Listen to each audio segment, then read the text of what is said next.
Hi welcome channel KK art universe. இனி நம்ம இந்த வீடியோவில் ஷெனாய் நகரில் இருக்க திருவிக்கா பார்க் பற்றி பார்க்க போகிறோம். இந்த பார்க் ரீசெண்டாக ரெனோவேட் பண்ணாங்க. இந்த பார்க் மொத்தமாக 8 ஏக்கர் பார்க்கு 2011 வந்து க்ளோஸ் பண்ணாங்க ரெனோவேஷனுக்காக. அதுக்கப்புறம் 23 தாங்க ஓப்பன் பண்ணாங்க. இந்த பார்க் பக்கத்தில் ஷெனாய் நகர் மெட்ரோ ஸ்டேஷன் இருக்குது. அது மூலமாக நீங்கள் வரலாம். 4 ரோடும் டச் ஆகிற மாதிரி பார்க் இருக்குது. ரைட் சைடு மட்டும் தாங்க என்ட்ரி இருக்குது. லெஃப்ட் சைடு போய் ரைட் வழியாக வர மாதிரி இருக்கும். இந்த பார்க் நல்லா ஸ்பேஷியஸாக இருக்கும். அங்கங்கே செக்யூரிட்டிஸ் இருப்பாங்க. கிட்ஸுக்கு தனியாக ப்ளே ஏரியா இருக்குது. அது இல்லாமல் நிறைய கேம் ஆக்டிவிட்டீஸ் இருக்குது. Basketball ground, cricket ground, badminton court, yoga area, outdoor gym, girls தனியாக பாய்ஸ் தனியாக இருக்குது. அது இல்லாமல் யோகா சென்டர் இருக்குது. ரெஸ்ட் ரூம் கூட வச்சுருக்காங்க. ஓப்பன் ஏர் தியேட்டர் இருக்குது. சைடில் இந்த மாதிரி ஃப்ளவர்ஸ்லாம் வச்சு டெக்கர் பண்ணியிருக்காங்க. சீட்டிங் அரேஞ்ச்மெண்ட்டும் அங்கங்கே வச்சுருக்காங்க. இது மட்டும் இல்லாமல் உள்ளே ஒரு ஃபவுண்டன் இருக்குது. மியூசிக் ஃபவுண்டன் சொல்லுவாங்க. ஈவினிங் டைமில் மட்டும் லைட்லாம் போட்டு நல்லாயிருக்கும் பார்க்குறதுக்கு. இந்த வீடியோட எண்டில் சொல்கிறேன். அதே மாதிரி இங்கே இருக்க பில்டிங்ஸ் எல்லாமே வால் பெயிண்டிங் பண்ணியிருக்காங்க. தீமோடு இருக்குது. பார்க்க நல்லா நீட்டாக வச்சுருக்காங்க பார்க்கு. இப்போ நம்ம சென்னை பெயிண்டிங் பார்க்க போகிறோம். இந்த மாதிரி வால் பெயிண்டிங் ஃபுல்லாகவே இருக்குது. பார்க்கிங் ஏரியாவில் கூட வால் பெயிண்டிங் பண்ணியிருக்காங்க. பார்க்க ரொம்ப கலர்ஃபுல்லாக இருந்துச்சு.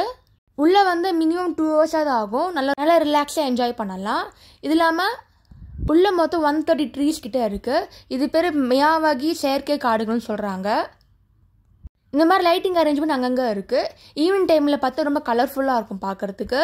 ஸோ ஈவினிங் டைமில் வாங்க. டைமிங் பார்த்தீங்கன்னா மார்னிங்லேருந்து ஈவினிங் வரைக்கும் இருக்குது. கிட்ஸுக்கு ஒரு பெஸ்ட்டு ஸ்பாட்டு. நல்லா ரிலாக்ஸாக என்ஜாய் பண்ணுங்கள். இங்கே வாக்கிங் ஏரியா இருக்குது. அது இல்லாமல் 8 போட்ட மாதிரி ஏரியா கூட வச்சுருக்காங்க.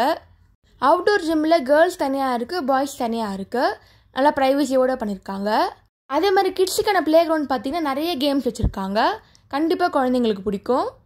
இப்போ நம்ம பார்க்கிங் ஏரியாவை பார்க்குறோம். இது தாங்க பார்க்கிங் ஏரியா. இங்கே கூட ஃபுல்லாக வால் பெயிண்டிங்ஸாக இருக்குது. இது மெட்ரோ மூலியமாக வரதுக்கான வழி. இது நம்ம சென்னை வால் பெயிண்டிங். இது ஸ்கேட்டிங் ஏரியா. இந்த மாதிரி நிறைய ப்ளே ஏரியாஸ் இருக்குது. அது இல்லாமல் யோகா சென்டர் தனியாக வச்சுருக்காங்க. ரீடிங் ஜோன் கூட இருக்குது. இதான் நான் சொன்ன 8 போட்டு வாக்கிங் ஏரியா பண்ணுறது. இது ஓப்பன் ஏர் தியேட்டர். இது பேஸ்கெட் பால் கிரவுண்ட். இது பார்க்க தான் கிட்ஸ் ஏரியா. Skating ground. இந்த மாதிரி ஒரு ஏரியா தனித்தனியாக வச்சுருக்காங்க. இதாங்க ஓவரால் மேப் பார்க்குறோம். இதாங்க இப்போ இருக்க ஒரே என்ட்ரி. ஸோ ஜோன் 1, 2, 3, 4 வச்சுருக்காங்க. இந்த ஆர்டரில் தான் வரும். அது இல்லாமல் நிறைய செடிங்க இருக்குது. பார்க்க ரொம்ப கலர்ஃபுல்லாக இருக்கும். பார்க்கு வெளியே நிறைய கடைங்களாக இருக்குது. அங்கே பலூன்ஸ், ஸ்நாக்ஸ் ஐட்டம்ஸ்லாம் வச்சுருப்பாங்க. பார்க் பக்கத்தில் நிறைய ரெஸ்டாரண்ட்ஸ் கூட இருக்குது. புகாரி ரெஸ்டாரண்ட் கூட அங்கே தாங்க இருக்குது. நீங்கள் சென்னையில் இருந்தால் மறக்காமல் இந்த பார்க் போய் பாருங்கள். கண்டிப்பாக உங்களுக்கு பிடிக்கும். ஈவினிங் டைமில் ரிலாக்ஸ் பண்ண ஒரு பெஸ்ட்டு ஸ்பாட். இப்போ நம்ம இந்த பார்த்துருக்க லைட் வந்து நைட் டைமில் இந்த மாதிரி கலராக எரியுங்க. இப்போ இந்த பார்க்க ரொம்ப கலர்ஃபுல்லாக இருக்குது. இந்த மாதிரி ஃபுல்லாக பண்ணியிருப்பாங்க.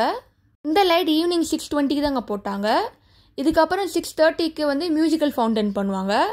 அதுவும் பார்க்கலாம். வெயிட் பண்ணுங்கள். இருட்டாக இன்னும் கலர்ஃபுல்லாக இருக்குது பார்க்குறதுக்கு. இப்போ நெக்ஸ்ட்டு மியூசிக் ஃபவுண்டன் பார்க்க போகிறோம். இதாங்க ஃபவுண்டன். இதுங்க தான் லைட் பண்ண போகிறாங்க. இப்போ லைட் போட்டாங்க பாருங்கள். இந்த மாதிரி ஒரு 20 மினிட்ஸ் நடக்கும். சாங்ஸ்லாம் போட்டு பண்ணுவாங்க.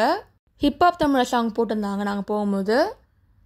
பார்க்கணும் ரொம்ப அழகாக இருந்துச்சு. இது ஓவரால் வியூங்க. சென்னையில் இந்த மாதிரி நிறைய பூங்கா இருக்குது. அந்த பற்றின வீடியோஸ் கூட போட்டிருக்கேன். செம்மொழி பூங்கா ரீசெண்டாக நடந்த ஃப்ளவர் ஃபெஸ்டிவலுக்கு பற்றி கூட போட்டிருக்கேன். செம்மொழி பூங்கா டிஸ்கிரிப்ஷன் மேலேயும் இருக்குது, கமெண்ட் பாக்ஸ்லேயும் இருக்குது. மறக்காமல் செக் பண்ணி பாருங்கள். இந்த மாதிரி நிறைய ட்ராவல் வீடியோஸ் கூட போட்டிருக்காங்க. ரீசெண்டாக போன திருப்பதி வீடியோஸ் இருக்குது, ஹைதராபாத் வீடியோஸ், அது இல்லாமல் சென்னையில் இருக்க ஏரியா சுற்றி பார்க்குற வீடியோஸ் கூட போட்டிருக்கேன். அதையும் செக் பண்ணி பாருங்கள். தேங்க்ஸ் ஃபார் வாட்சிங் KK art universe. Do like, share and subscribe. Follow me for regular art work.